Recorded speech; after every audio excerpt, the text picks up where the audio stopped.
자, 여러분들 15페이지 우리가 나지와 건부지로 갈게요. 자, 좀 끊었던 게 이 15페이지가 여러분들 나지와 건부지가 작년에 시험 문제 나왔었어요. 나지와 건부지. 그래서 나지는 공법상의 규제는 받는다. 건부지는 건물이 들어서 있는 부지다 이렇게 제가 제목을 넣었지만 나지가 이제 우리나라 우리나라 나지의 정의가 있습니다. 이 나자가 벌거벗을 나자예요. 아무것도 안 거쳤다는 거, 나체라는 거. 그러면 토지 위에 정착물이 없다는 얘기죠. 그래서 우리나라는 법상, 법 제도적으로 토지보상 지침이라는 게 있어요. 그래서 우리가 이 보상평가할 때 왜 표준지 공시가로 보상평가를 해주잖아요. 그 표준지라는 자체는 나지로 상정합니다. 그래서 항상 나지로 상정한다 이렇게 가요. 그래서 건부지라도 나지로 평가하는 걸로 가기 때문에 우리나라는 공법상의 규제는 받아요. 근데 사법상의 규제를 받지는 않습니다. 그렇게 갑니다. 그래서 자, 나지는 공법상 규제는 받는다고 말씀드렸어요. 근데 1번 나지는 우리나라의 토지의 건물 기타 정착물이 없고, 자 1번이 중요합니다. 1번이 이따 기출문제를 풀겠지만 요게 지문입니다. 우리나라 토지의 건물 기타 정착물이 없고 지상권, 저당권 같은 경우는 이제 사법상이죠. 그러니까 토지와 사용수를 제한하는 사법상의 권리가 설정되어 있지 아니한 토지를 얘기를 합니다. 요 지문 꼭 기억을 하시고요. 근데 나지는 1번에서는요. 우리가 갱지와 저지로 구분을 해요. 근데 그건 우리나라 기준이 아닙니다. 우리나라는 이 기준을 나누진 않아요. 근데 1번 기준은 이 나지를 갱지와 저지로 구분해요. 얘들은. 그러면 자 이거는 뭐 여러분들이 그렇게 중요하진 않지만 뭐 옛날에는 뭐 여기까지 한번 달아서 시험에 나온 적도 있었어요. 그럼 옛날에는 우리 일본 갱지는 일본 말인데 어르신들이 야 갱지 한 장만 갖고 와봐라 이런 얘기 하죠. 갱지는 아무것도 없는 빈종이에요. 나지를 얘기를 하는데 그럼 갱지와 저지 다 토지 위에 정착물이 없다라는 건 공통점입니다.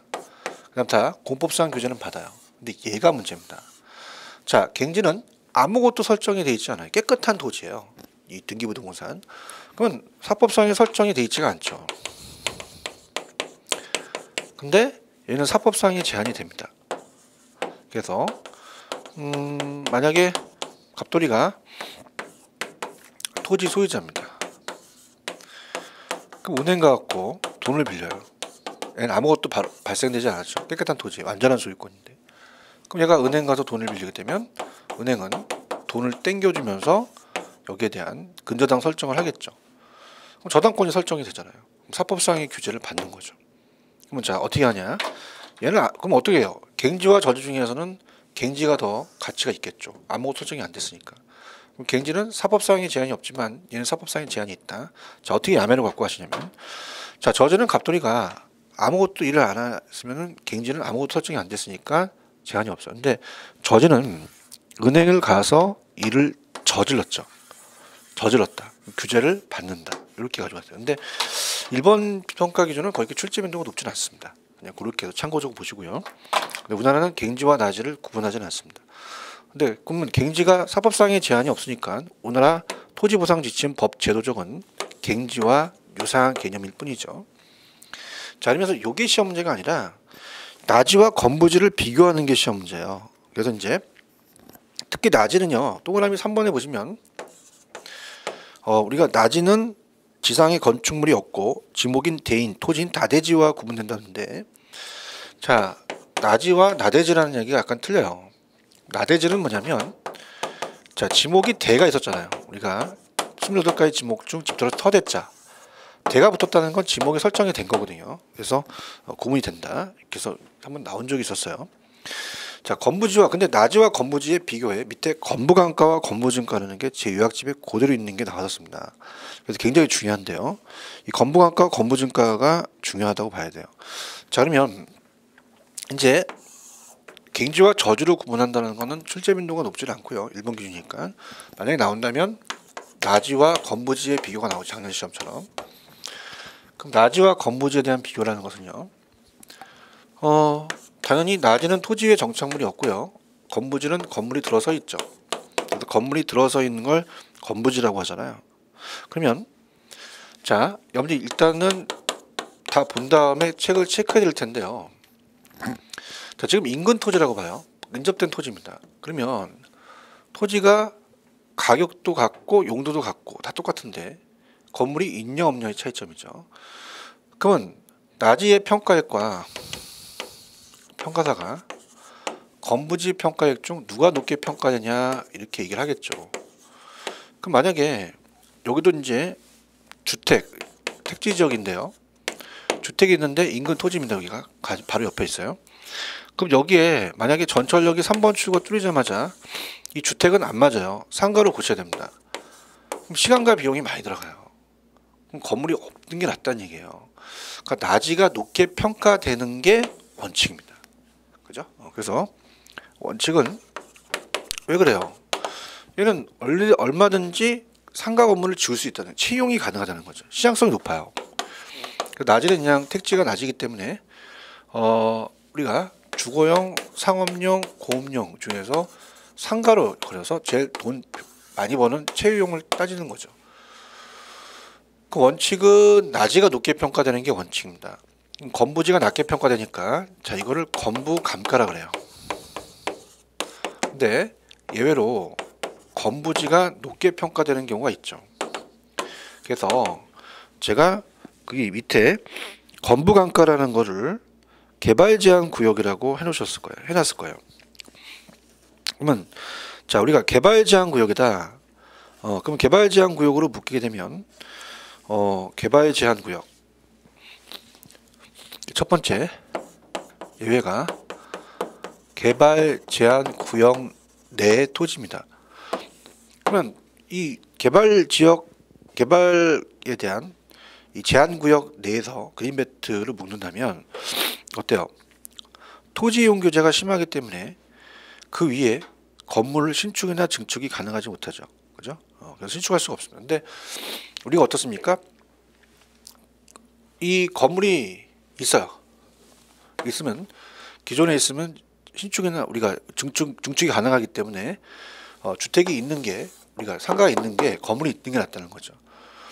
그래서 개발 제한구역 때 토지 이용 규제가 심하기 때문에 그의 건물을 못 짓지만 헌건물은 중축이나 신축이 가능합니다. 그때는 건물이 있는 게 높게 평가돼요. 그걸 이제 작년에 건부 증가라고 나왔어요. 증가. 그다음에 이제 거기 보시면 이제 건축법이 강화라고 되어 있는데요. 하여튼 이렇게 할게요. 먼저 건부지부터 갑니다. 건부지는 건물이 들어있는 토지 맞고요. 나지에 비해 채용이 제약이 됐어요. 그래서 감정평가하시는 나지 가격을 상한으로 한다고 말씀드렸죠. 아까. 그죠? 그 다음에 이제 건부지의 평가는 부분평가를 할 수 있으며 일반적으로 건부감가를 행하며 예외적으로 건부증가를 행한 경우도 있다. 뭐 건부감가가 보통 원칙이지만 건부증가가 될 수도 있죠. 자, 그래서 우리가 건부지 평가 이제 그 부분평가한다는 자체는 나중에 감정평가에 나와요. 전체를 보고 부분을 평가한다. 그럼 밑에 가시면 건부감가는 어떻게 돼요? 우리가 당연히 이 부동산의 이용이 채용 상태가 아닌 경우 건물이 소지함으로써 발생하는 감가를 말하죠. 그래서 아까 주택을 상가로 고치는데 지상 건물이 견고할수록 안 부셔져. 그럼 더 비용이 들어가겠죠. 그다음에 지상 건물의 면적이 커질수록 비용은 더 들어가요. 공법상 규제가 완화되었을 때 흔히 또 발생이 됩니다. 이렇게 보시면 되고요. 그다음에 건물증가가 어떻습니까? 규제가 심한 곳. 그다음에 공법상의 규제가 강화됐다는 거죠. 아까 완화되면은 감가인데 증가는 이 공법상의 규제가 강화된 거죠. 이게 좀 어려울 수 있어요. 공법상 규제가 강화.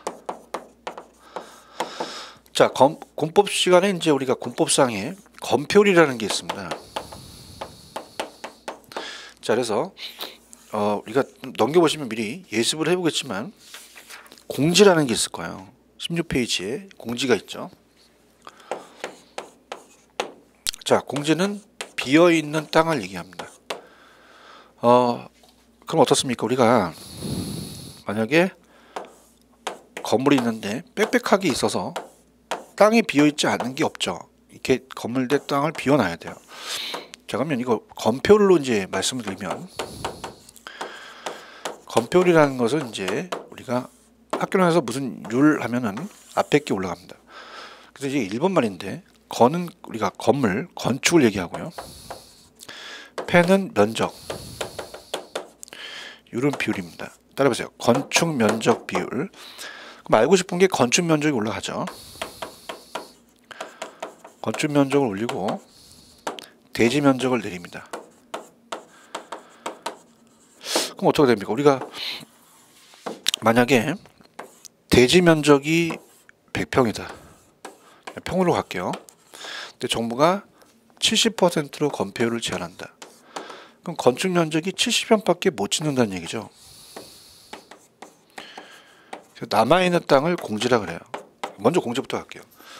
자, 16페이지 가시면 공지는 일정한 시설물의 바닥 토지 가운데 건축법에 의한 건폐율 등의 제한으로 인해 필지 내에서 비어진 땅을 공지라고 합니다. 그럼 이제 전 페이지 가시면 자, 건폐율의 강화라고 말씀드렸잖아요. 그럼 먼저 보세요. 만약에 강화된다는 얘기는 이 퍼센트를 제한한다는 얘기죠. 50%로 못 짓게 한다는 얘기예요. 그럼 어떻게 됩니까? 우리가 50평으로 확 건축 면적이 줄어다 보니까 규제를 강화하면 공지는 더 넓어지겠죠. 그러면 건폐율을 강화시키기 전에는 70평이 지어져 있습니다. 그러면 70평이 지어져 있을 때 그걸 부시고 다시 또 규제할 수는 없잖아요. 건물이 있는 걸 그냥 건물이 놔두는 거죠. 70평은 그냥 이용할 수 있는데 새로 건폐율을 강화시키니까 50평밖에 못 줘요. 그럼 건물이 없는 게 아니라 있는 게 더 낫다는 얘기죠. 그래서 공법상 규제가 강화되었을 때 건부증가라는 얘기입니다. 그럼 여러분들 이거 어떻게 이제 암기하시냐면 편법이 있는데 그냥 우리가 정부가 손을 안 댔어요. 낮이 평가액이 높게 평가되는 게 원칙이죠. 근데 손을 댔어요. 개발 제한구로 묶었다는 것은 됐죠. 그다음에 공법상의 규제를 강화시켰을 때는 제한을 한 거죠. 그러면 건부지가 높게 평가된다. 이렇게 가져가시면 됩니다. 자, 그렇게 해서 영리 보시고요. 실질적으로 낮이와 건부지는 작년에 시험 문제가 나왔어요. 그래서 이제 동영상 돌아보시면서 계속 반복 학습하시면 되는데, 자, 실질적으로 이제 올해 나올 수 있는 거는 필지와 획지가 좀 유력할 것 같아요. 필지와 획지. 그래서 이제 항상 후보지가 있으면 우리가 이행지, 나지가 있으면 건부지, 필지가 있으면 획지가 있죠, 그죠? 그래서 필지 획지를 자세히 또 한번 가볼게요. 교재 15페이지입니다. 자, 우리가 필지와 획지예요. 필지와 획지입니다.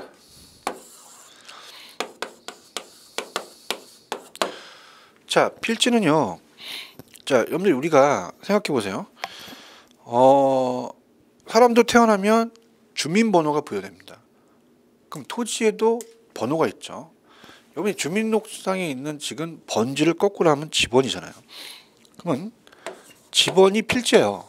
그럼 하나의 지번이 붙는 토지의 면적 단위가 아니라 등록 단위입니다. 이 땅이 누구 땅의 소유권 구분이니까. 그러면 우리가 면적 단위, 면적은 제곱미터입니다. 면적 단위가 아니라 하나의 등록 단위가 되겠죠. 등록 단위. 자, 그러면 이 땅이 누구 땅이냐? 딱 그럼 이건 소유권을 구분하는 거죠. 소유권을 구분. 그러면서 이게 이제 법이 바뀌었지만 그냥 지적법이라고 할게요. 공시법에 28가지 지목이 있죠. 지적법상의 용어다. 그래서 소유권, 그러니까 이건 소유권이니까 이제 법률적 개념이 되겠죠. 법률적 개념.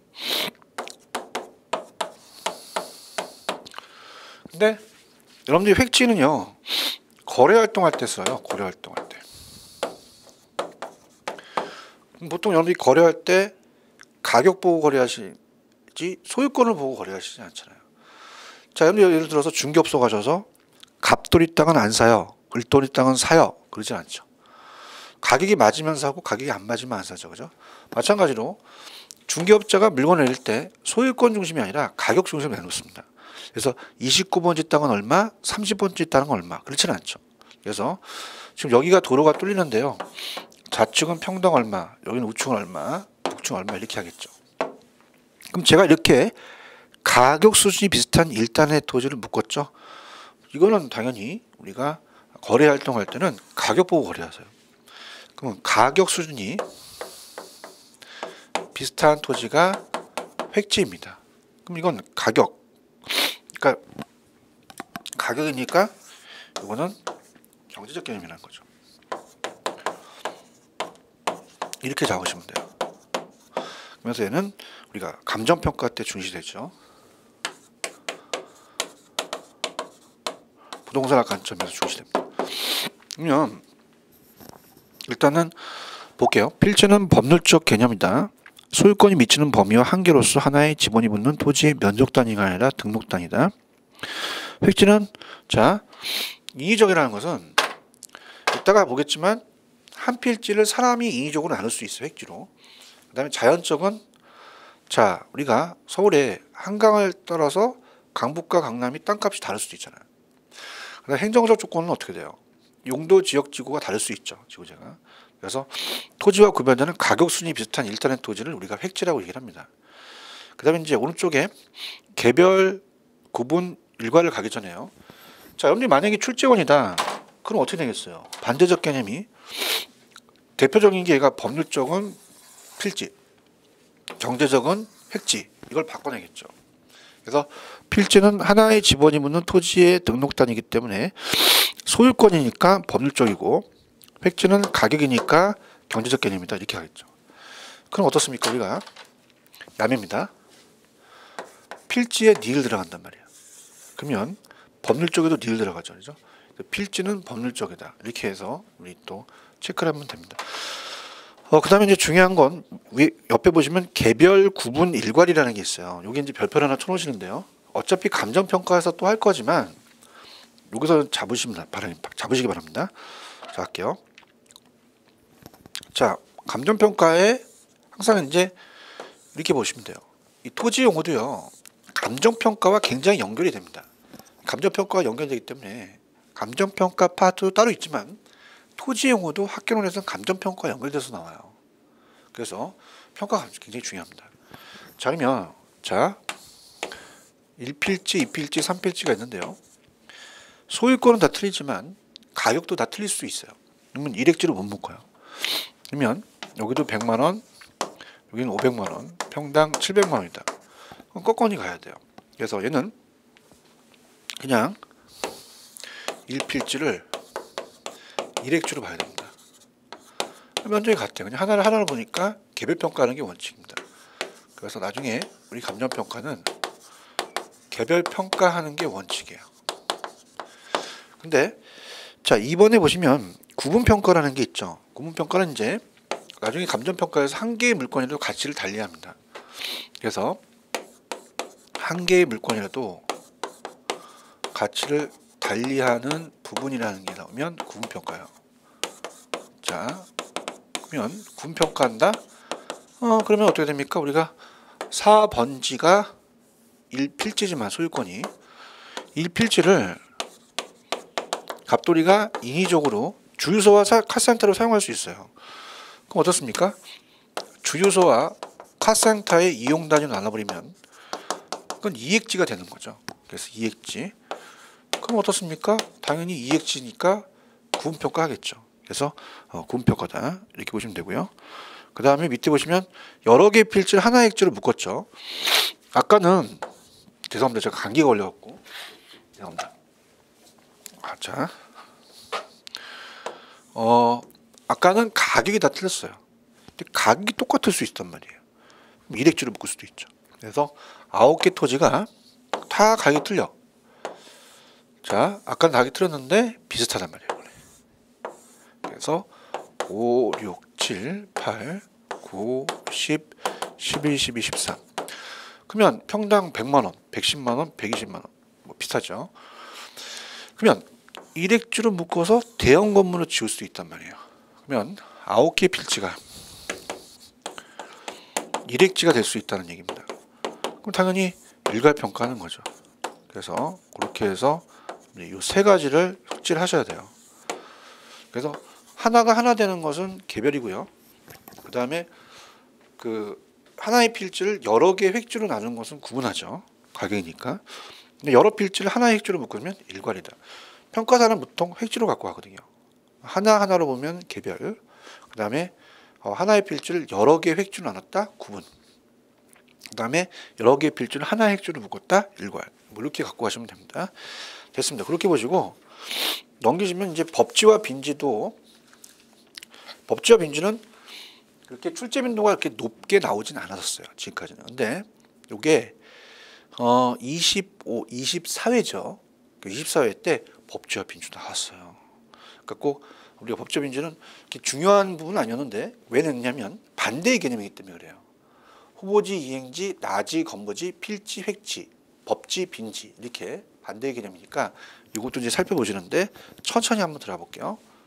자, 필지와 획지 같고요. 그다음에 법지와 빈지입니다. 갑니다. 법지와 빈지. 자, 페이지는 16페이지죠. 자, 법지는 법으로 소유권이 인정이 되죠. 그래서 윗면적 토지 소유권자와 아랫면적 토지 소유자가 있습니다. 갑돌이와 골돌이. 자, 보통 우리가 경사진 토지 같은 걸 보신 적 있어요. 토지의 붕괴를 막기 위해서는 반드시 축대를 쌓아야 됩니다. 그럼 축대를 쌓게 되면요, 윗면적 소유권자가 이제 우리가 어떻습니까? 보통 소유권을 가져가죠. 보통 가랜상. 근데 우리가 이거는 소유권이 인정이 돼요. 그래서 우리가 공시법 시간에 수평특정법에 의해서 우리가 측량 면적에 들어갑니다. 그 측량 면적에 들어간다는 것은 소유권은 인정되나 얘가 여기를 뚫고 들어가서 이용할 수는 없어요. 절대 이용 가치가 없죠. 그러니까 하나의 활용식이 없다는 얘기죠. 소유권을 인정하는데 이용 가치는 없더라. 그렇게 보시면 되는데 빈지는 반대 개념입니다. 반대 개념. 그래서 빈지는 물가 빈자예요. 물가의 땅이죠. 그래서 육지와 바다가 있습니다.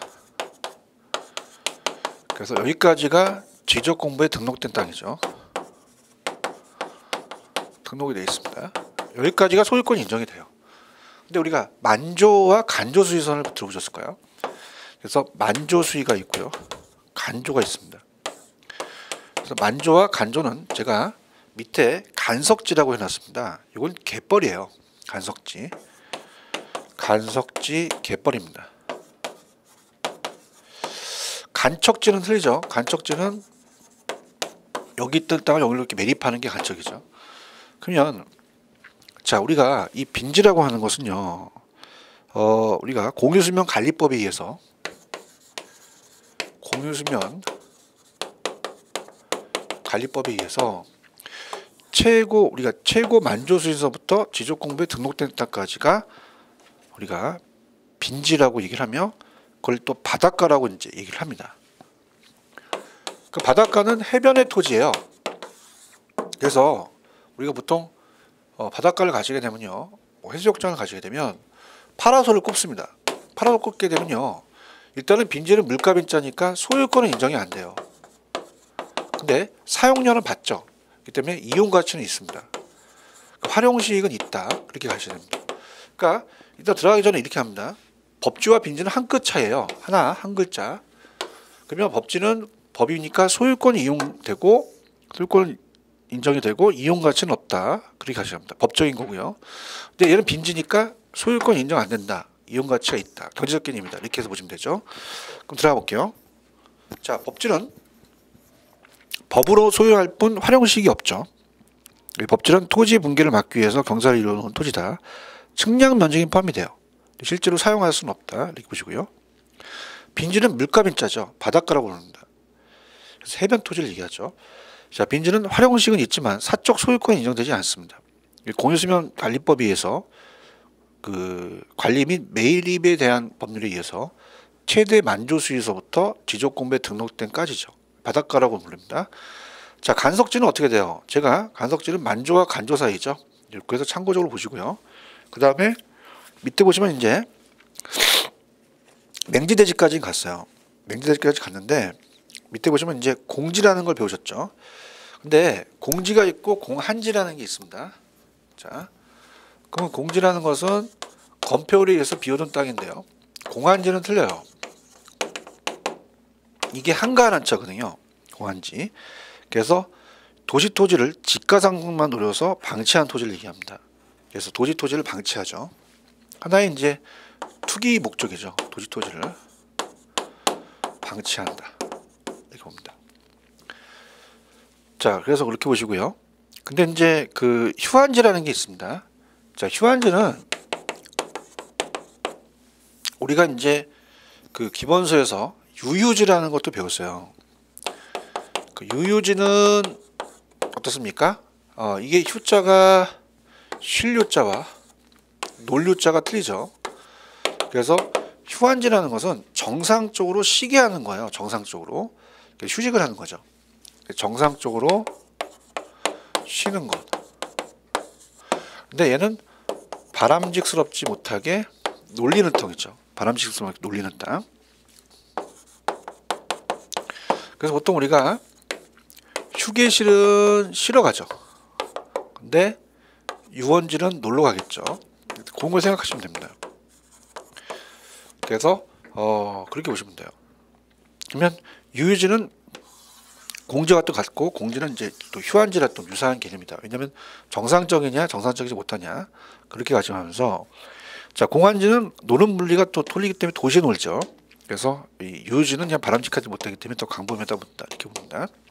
그래서 지금 휴한지 공한지까지 받고 공지 받죠.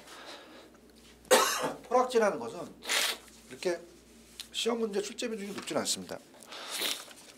간단하게만 보시는데 포락지라는 것은 자 포락지입니다.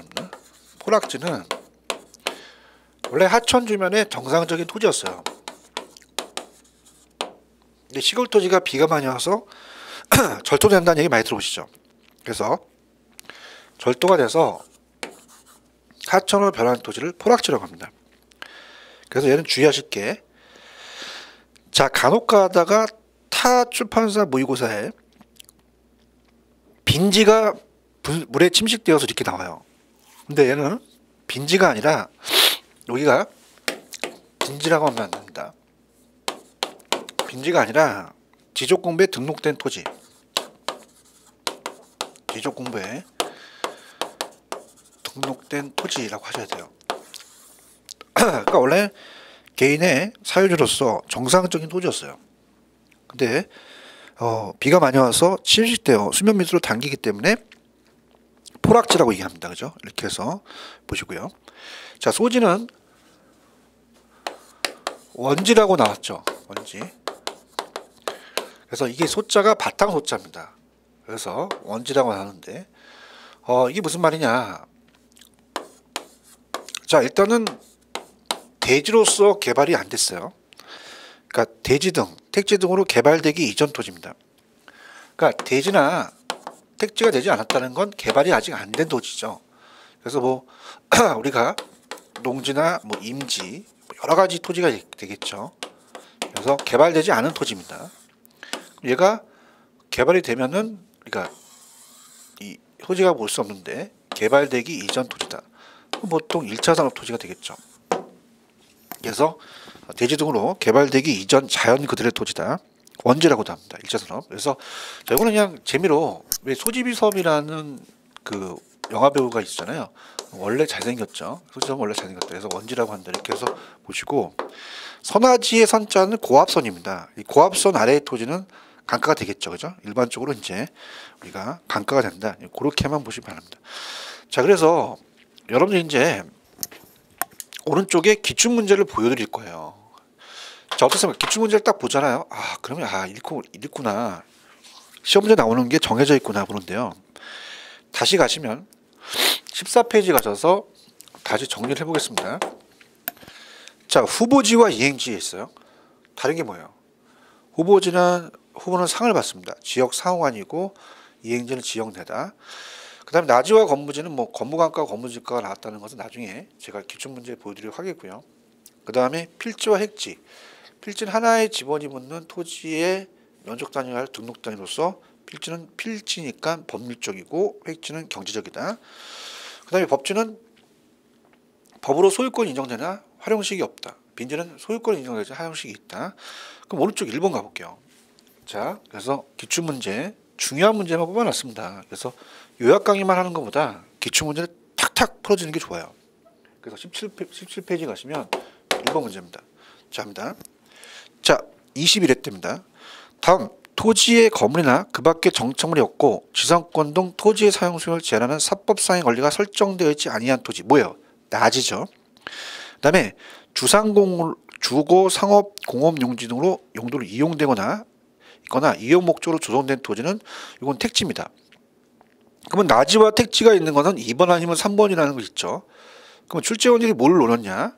그렇다면은 지역 상호간이냐 지역 내냐가 시험 문제 나온다는 거예요. 그러면 봐봐요. 용도 지역 상호간이라는 게 있어요. 후보가 상을 받잖아요. 그럼 지역 상호간에 다른 지역으로 전환되고 있는 지역의 토지는 후보지가 되겠죠. 근데 용도 지역 내에서 지역 간의 용도 변경이 진행됐어요. 지역 내에서 바뀌죠. 그럼 이거는 이행지가 되겠죠. 그래서 정답은 3번이고요. 자, 그다음 2번 갑니다. 자, 토지의 분류에 관한 설명 중 옳은 것은 모두 고르시오. 22회 때 기출이 됐죠. 자, 기역서부터 틀렸네요. 필지 중에 건축물을 제외하고 남은 부분의 토지를 공지라고 하죠. 기역 틀렸고요. 맨 마지막에 미음을 볼게요. 미음. 자, 인위적, 자연적, 행정적 조건에 따라 토지와 구별해서 가격 수준이 비슷한 일단의 토지, 이건 획치입니다. 그래서 기역하고 미음이 틀렸기 때문에 니은, 디귿, 리을이 맞기 때문에 4번이 정답이다. 그래서 1번에 3번, 2번에 4번이죠. 자, 그럼 다시 한번 부지 갑니다. 부지가 나왔다 그랬죠. 그래서 일정한 용도로 제공되어 있는 바닥 토지를 말하며 하천, 도로 등의 바닥 토지에 사용되는 포괄적인 용어예요. 건축 용지를 포함해서. 그 다음에 맹지는 타인의 토지에 둘러싸여 도로에 직접 연결되지 않는 토지의 한 필지를 맞고요. 자, 이 건축할 수 없죠. 필지는 하나의 지원이 붙는 토지의 등록단이 맞습니다. 이렇게 보시기 바랍니다. 그래서 토지의 용어에서 하나가 나오는데요. 후보지가 있으면 이행지, 나지가 있으면 건무지, 필지가 있으면 획지, 이렇게 딱딱 비교해서 법지가 있으면 빈지 그렇게 연습하시기 바랍니다.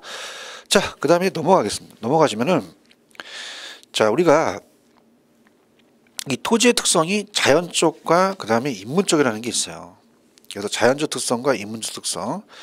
그래서 이제 자연적과 인문적이 거기 밑에 보시면 보충도 있고 그다음에 인접성이라는 게 있는데 이렇게 할게요. 우리가 여기 이제 위치의 가변성은 제가 나중에 이제 감정평가 때 그때 가서 해드리려고 지금 넣지는 않았습니다. 그러면 자연적과 인문적이 있다. 그걸 두 가지 나누겠는데요. 자, 갑니다. 자, 우리가 앞쪽에서 뭐 부부 연계 인기라는 이렇게 하면서 나눠드렸죠. 자, 갑니다. 토지의 특성에서 시험 문제가 나오는데요. 토지는 자연적과 인문적 특성을 나눠요. 자연적과 인문적. 자연적 특성이다. 그 다음에 인문적 특성이라는 게 있죠. 그럼 자연적 특성은 토지 자체가 본래 가지고 있는 특성이고요. 자, 인문적 특성은 토지에다가 인간의 힘이 가미된 특성이죠. 그래서 인문적이 더 넓은 개념인데, 자, 자연적은 이제 이런 암기 코드 부분은 연계가 인기다. 요거 기억나실 거예요. 무연계 인기. 그래서 우리가 부동성, 이동할 수 없다. 아니부차죠. 그다음에 부종성, 증가시킬 수 없다. 토지는 소멸되지 않는다. 오래 간다. 영속성. 토지마다 틀리다. 개별성. 토지에 토지가 있다. 인접성. 옆에. 뭐 기타라는 자체는 뭐 농촌 토지 특성, 기본소의 가경성이라는 것은 경작을 가능하게 한다 보는데, 이 농촌 토지 특성이 기타 특성은 잘 출제가 되진 않아요. 그래서 그냥 기타로 들어간다. 그래서 부분은 연계가 인기다. 이렇게 암기하라고 하셨고요. 자, 그래서 여기는 안 됐지만 위치의 가변성이라는 게 있긴 해요. 그래서 그거는 나중에 감정평가 때 그 가치의 형성 요인에 일반적 요인에 우리가 집어넣을 겁니다. 사경행위. 그래서 그때 가서 해드리는데, 부분은 어때요? 연계가 인기다. 이건 자연적이고요. 부부가 연계니까 살림을 잘 못해요. 그래서 살림을 잘할 수 있는 용병을 사죠. 그래서 용병사라고 한번 외우시라 그랬어요. 그래서 용병은 이제 돈 주고 사는 병사입니다. 그래서 용도의 다양성이다. 그다음에 토지가 병합, 합필한다, 분필한다. 분할의 가능성도, 자, 토지가 지가 알아서 붙었다 떨어졌다는 게 아니라 인간이 그래서 인문적이고요. 자, 물리적 위치는 안 바뀌나 사회적, 경제적, 행정적 위치는 바뀌어요. 그래서 사회적, 경제적, 행정적 위치는 나중에 이제 감정평가 때 해드릴 겁니다. 이중이 되기 때문에. 그래서 사경행이라고 하죠. 그래서 위치의 가변성이라고 배우셨어요. 이건 이제 기본서에서 나와 있는 것들은 이제 말씀을 드린 겁니다. 그래서 절대적 위치는 바뀌지 않지만 우리가 이 주변 환경은 바뀔 수가 있다고 말씀드렸죠. 그래서 이렇게 봅니다. 그래서 예를 들어서 지금 우리가 일단은 정의부터 가야 되니까, 자, 이런 거예요. 한번 재밌게 한번 부동성서부터 들어가는 것보다 전체적인 틀을 보여드릴게요. 자, 자연적 특성 갑니다. 토지가 29번지가 아파트다. 움직이지 않아요. 아파트가 부동성 때문에 움직이지 않죠. 그럼 여기에 공원이 생겼다. 30번지가. 그럼 아파트 가격이 올라가죠. 절대적 위치는 안 바뀌죠. 근데 환경이 사회적 위치가 바뀔 수는 있어요. 그 다음에 우리가 인접성은 토지에만 쓰는 얘기인데요. 자, 예를 들어서 자동차가 모닝이라는 자동차가 있고 옆에 벤츠라는 외제차 대형 자동차가 있다고 해서 모닝이 가격이 올라가지는 않습니다. 그러니까 얘는 옆에 있는 자동차가 영향을 주지 않기 때문에 인접성이라는 얘기를 쓸 수 없어요. 근데 얘는 인접성 때문에 가격이 올라가고 내려가고 하죠. 그래서 그런 것들이 이제 인접성이 들어간다. 이제 그렇게 보시면 됩니다. 토지는 증가시킬 수가 없어요. 물리적 양은 못 늘어납니다. 절대적으로. 근데 이 안에서 우리가 용도 전환은 가능해요. 그래서 농지가 택지로 바뀌기 때문에 용도적 공급은 가능합니다. 용도의 다양성이라는 게 인문적입니다. 이렇게 해서 자연적과 인문적 나누시면 됩니다. 그러면 자연적이 먼저 나왔죠. 자연적이 선천적이면 인문적이 후천적이다. 자연적은 물리적이라는 말을 표현 쓰죠. 물리적인데 인문적은 사람이 하니까 인위적이다. 자, 자연적은 어때요? 시간과 시대에 따라서 부동성이 이동하지 않는다는 건 안 변하죠. 불변적인데. 자, 인문적 특성은 가변적이다. 그렇게 보시면 됩니다. 그래서 전체적인 틀을 보여드릴게요. 자, 18페이지 보시면 자연적 특성은 물리적 특성, 선천적, 원천적, 본질적, 불변적인데 오른쪽 인문적 특성은 경제적 특성이라고 얘기를 해요. 후천적이다, 가변적이다. 자, 이렇게 봅니다. 근데 가장 출제 빈도가 높은 게 부동성이에요. 부동성 위주로 공부해 보세요. 별표를 쳐놓으시고. 그래서 부동성이 가장 출제 빈도가 높습니다. 얘가. 그래서 부동성을 이제 가겠는데요. 아까 대충 말씀드렸죠. 그래서 부동성의 염리 가장 유력하다고 봐야 돼요. 자, 그러면 자연적 특성의 부동성으로 가겠습니다. 자연적 특성입니다.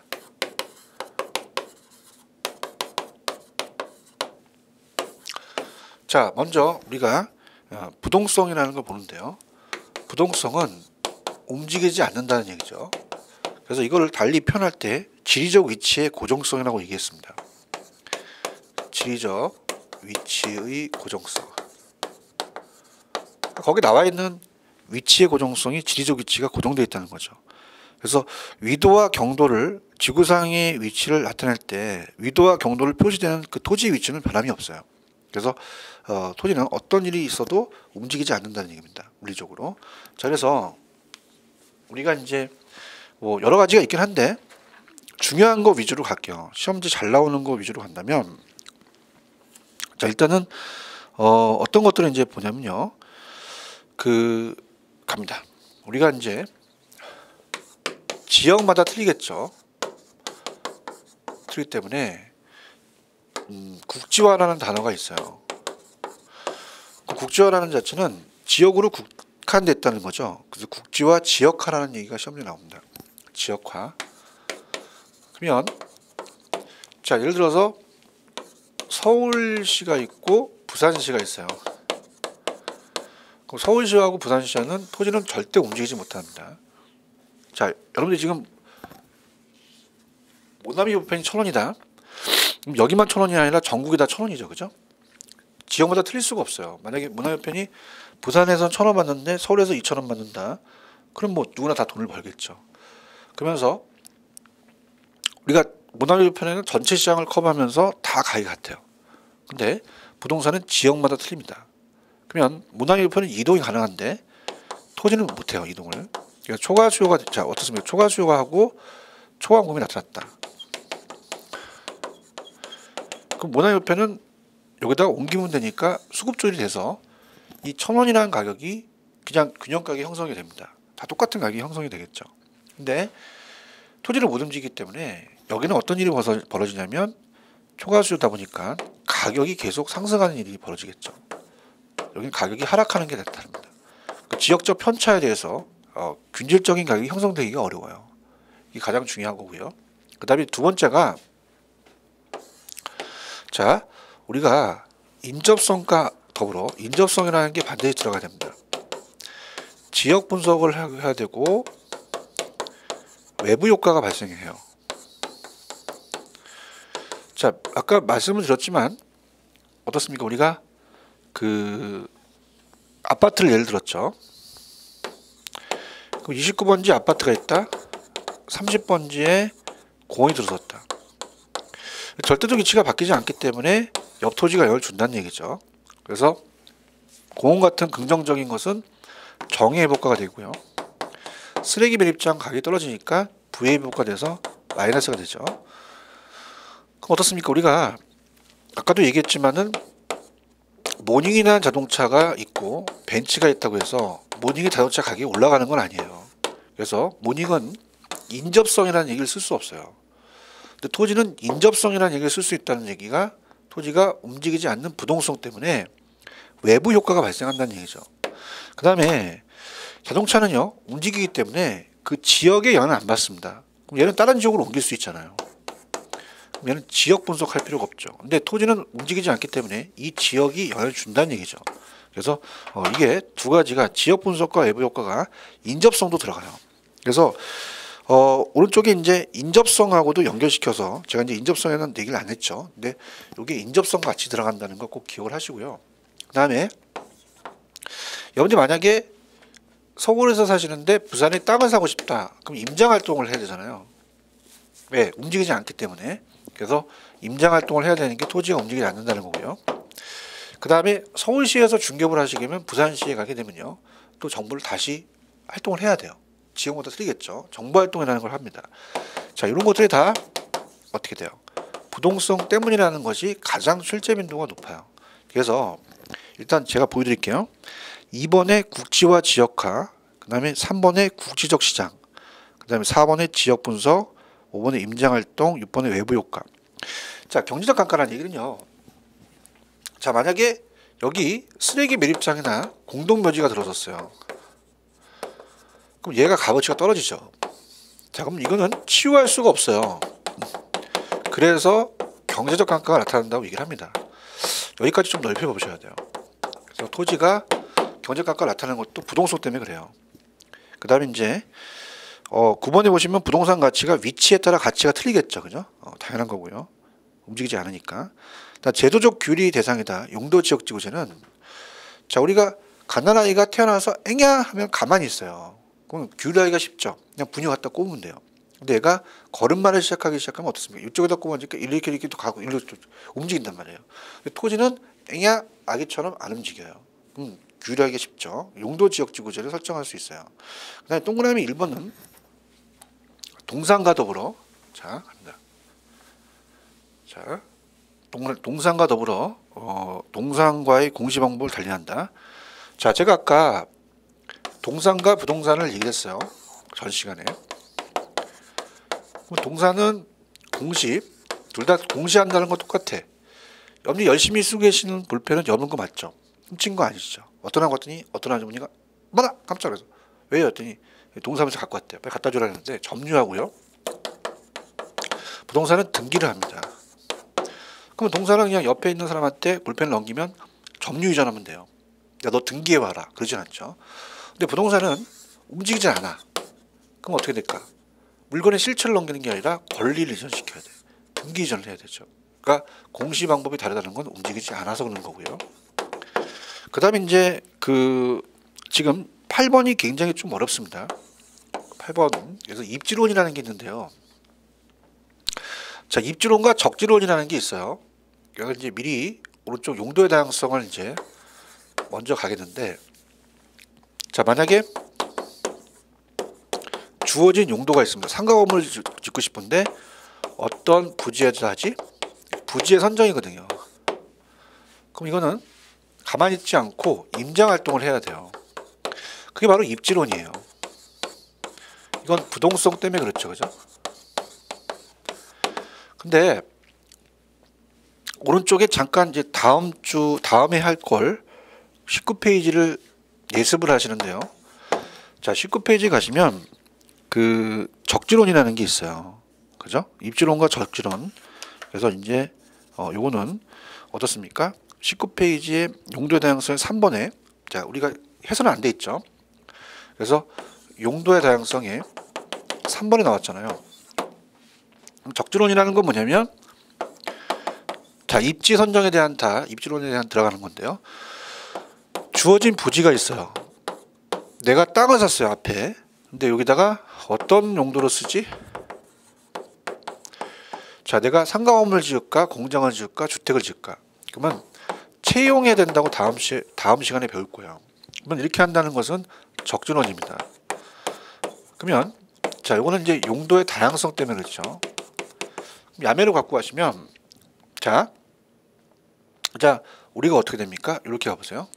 입지론은 비읍 들어가니까 부동선이고 적지론은 용도의 다양성 이렇게 갖고 가시면 됩니다. 특히 부지를 선정한다는 건 입지론이니까 부동성이죠, 그죠? 이렇게 해서 입지론은 부동성, 용도의 다양성은 적지론, 뭐 이렇게 해서 한번 보시면 합니다. 그래서 나중에 입지 파트에서 또 우리가 나오기 때문에 또 연결시켜서 가도록 할게요. 그래서 우리가 이 주어진 용도 다시요. 지금 부동성 하고 있죠. 내가 이 상가 건물을 짓고 싶은데 어디다 짓지? 임장 활동해야 돼요. 입지론이라는 것은 토지가 움직이는 건데 부동성이기 때문에 입지론은 부동성. 적지론이라는 것은 어디가 적지지? 내가 주어진 부지가 땅을 샀는데 자, 상가 건물을 지을까? 공장을 지을까? 주택을 지을까? 채용을 해야 되겠다. 그럼 용도의 다양성이죠. 그래서 부동성은 비읍 들어가니까 입지론, 용도의 다양성은 적지론. 그렇게만 정리해 주시기 바랍니다. 됐습니다. 이렇게 하시고요. 다음에 제가 개별성서부터는 다음에 가서 하도록 할게요. 자, 오늘까지는 부동성까지 가겠습니다. 여러분들 수고하셨습니다. 감사합니다.